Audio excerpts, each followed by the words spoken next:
Kiswahili inaitwa Hesabu 11. Biblia inasema hivi kutoka mstari wa kwanza.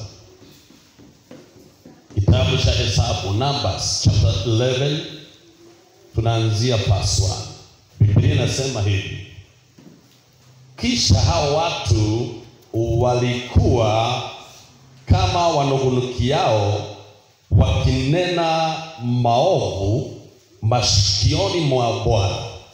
Bwana aliposikia hayo, hasira yake ikawaka, na moto wa Bwana ukawaka kati yao, ukateketeza katika mipaka ya mwisho wa malango.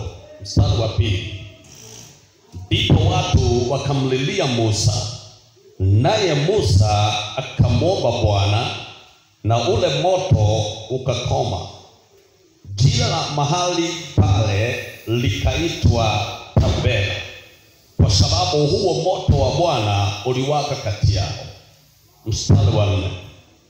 Kisha mkutano na wafuasi waliokuwa kati yao, uelewe hapo kuna kitu hapo Kiswahili imeandika, you need to be very clear ndio ufahamu. Inasema hivi mstari wa 4: kisha mkutano, kuna mkutano wa wafuasi. Mkutano wa nini? Wa nani? Mkutano wa wafuasi waliokuwa kati yao.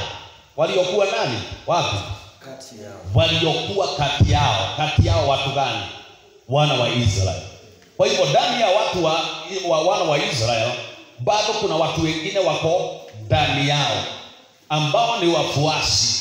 Biblia haijatuambia walikuwa ni wafuasi wa nani, ama kiongozi wao walikuwa ni nani, ama walimwamini Mungu gani, because originally wao ni watu walilalamika na wakaongea maneno mabaya, na ndio moto wa Bwana ukawaka. Moto wa Mungu na hasira ya Mungu haiwezi ikaliliziwa kwa maisha za watu wakati wametenda mazuri, na utalezi wakati wametenda mabaya, ndio hasira ya Mungu inaweza ikawaka. Hata wewe hawezi ukaingia kwa nyumba ukakasirika wakati hujakosea. Hapana, labda uwe wewe ni wazimu tu, kwa sababu kinachosababisha hasira ya Mungu iwake ni wakati kuna watu wametenda mabaya. Ninaendelea na hiyo mstari wa 4. Wakashikwa na tamaa. Sasa wale wako kwenye mkutano, katikati yao hawa watu, Biblia inasema wakashikwa na tamaa. Na tunapojua tamaa nzuri tu ni ya kujazwa na Roho Mtakatifu. Wakati Biblia inaongea kuhusu tamaa inahitaji kuwa ni tamaa nzuri, ni wakati Paulo wanasema tamanini kujazwa na Roho Mtakatifu. Muwe na tamaa ya kujazwa na Roho Mtakatifu. Lakini hizi zingine zote, tamaa ya pesa, tamaa ya kimwili, zote zinakuwa ni za kutoka kwenye upande wa shetani. Kuna kitu ninakufundisha. Unapokuwa na tamaa ya kitu, huwa hauwezi ukajikontrol. Ukiwa ni mtu mwenye tamaa ya pesa, you can do anything upate pesa. Hata mtu na rafiki yako akiangusha pesa, kwa sababu una ile tamaa ya pesa, hauwezi ukamwambia imeanguka. Kwa hivyo ambia jirani yako, tamaa ni mbaya na tamaa ni nzuri. Sasa ambia jirani yako, tamani mambo mazuri ya Mungu.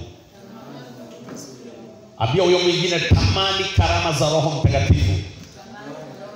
Kwa sababu unapotamani karama za Roho Mtakatifu, huwa zinaingia ndani yako, lakini usiwe na tamaa ya kishetani. Kwa hivyo inadhihirisha ya kwamba kuna tamaa ya upande wa Mungu na kuna tamaa ya upande wa shetani. Kwa hivyo ukitamani mambo mazuri, ukitamani kuwa mhubiri kama apostol, unatamani mambo mazuri.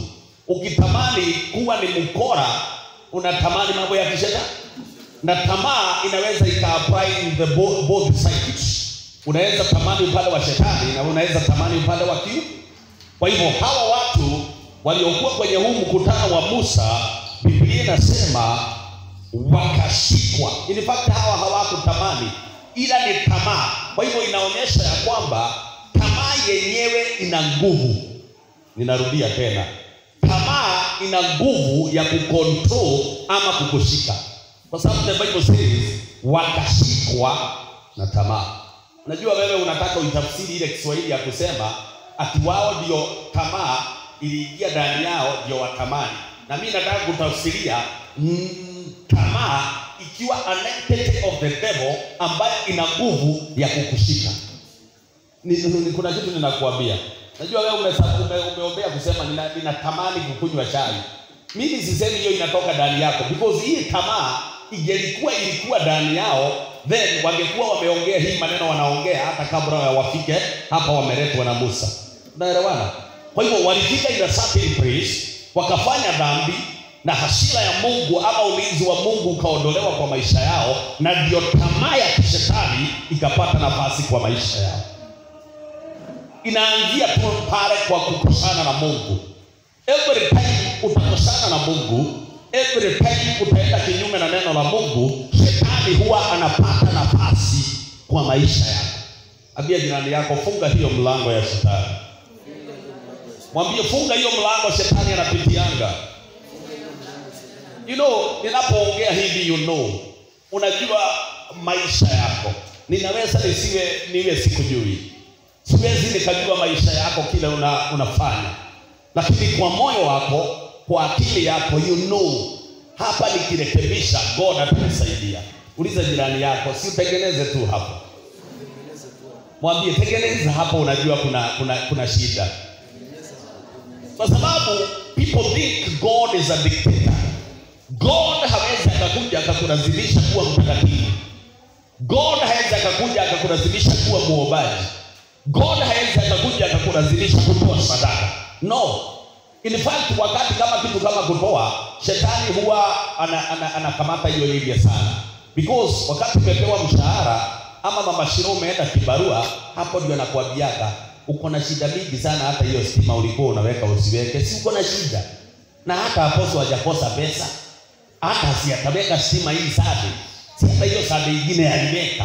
Sasa unajifinya kwa nini na hakuna pesa? Ambia jirani yako, shetani anakunyang'anya baraka zako.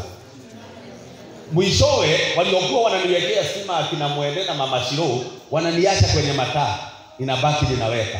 Unajua shetani wote huwa anafanya nini? Anakuzuia na ameweka. Kwani ameweka? Ameweka kwa nani? Alibadilisha kuwekaga kwangu lini? Inafaa kuingia kwa ofisi yangu ndio ninaiombea. Haifai kwenda kwa mtu mwingine. Inafaa kuingia kwa simu yangu ndio nile. Kwa sababu ile ni sadaka na nisikile ni sacrifice. Unanielewa? Kwa hivyo yake ametoa, lakini napeana mfano. Isipokuwa hata kuna wakati hawajatoa wameniacha kwa mataa na mastima yako. Hiyo time usitoe hii wiki. Hapo so unaona hata yeye si alikuwa kibarua, si alikuja na pesa. Unasahau ya kwamba what you are giving is a seed ambayo God ataitumia kuyainua maisha yako, because the principles of God huwa hazibadiliki. Ninarudia, hii msingi ya hii nyumba inaweza ikabadilishwa. Ninarudia tena, ninaposema principles unakosa maybe watu wasielewe Kiingereza. Hii msingi wa hii nyumba inaweza badilika because watu wamebadilika, wengine wakaingia hii kanisa. Italimini tu ile kanisa walikaa mpaka ije. Hata kama atakuja mtu mmoja, italimini the same church na itakuwa in the same building na haitabadilika. Hiyo ndio zinaitwa misingi ya neno la Mungu. Principles of the word of God. Misingi ya neno ya Mungu huwa haimove. Mungu akisema utoe na nitakubariki, haezi akabadilisha because wewe umekuja na reason zako. Hata ukikuja umwambie mimi nilikuwa mgonjwa, ile foundation ya kusema ulete ndio ubarikiwe haitaondoka. Kuna kitu ninakufundisha. Hiyo ninaposema misingi ya neno la Mungu haibadiliki, unafaa unielewe. Hata ukimwambia nyumba inafungwa, hata ondoa hii misingi ameweka, yeyote anayesimama na hii kazi yake atambariki. Itamini ya kwamba anayesimama na kazi ya Mungu atamba. Kuna kitu ninakufundisha ya ndani sana. Kwa hivyo wewe kama mwanadamu ukikuja na reason zako kwa mhubiri, ya Mungu haijabadilika, ya kwamba anayefanya hii na mimi nitamfanya hii. Kwa hivyo many principles of the word of God huwa hazibadiliki. Sisi ndio huwa tunabadilika na majira yetu na akili yetu na reason zetu. Unaleta reason hapa, mimi kama mwanadamu utasikia tu nimekwambia haina problem, usijali, wewe muamini Mungu. Lakini ukweli ni ya kwamba wewe uko kwenye agano la Mungu ama umeondoka kwenye agano la Mungu. Simunijibu.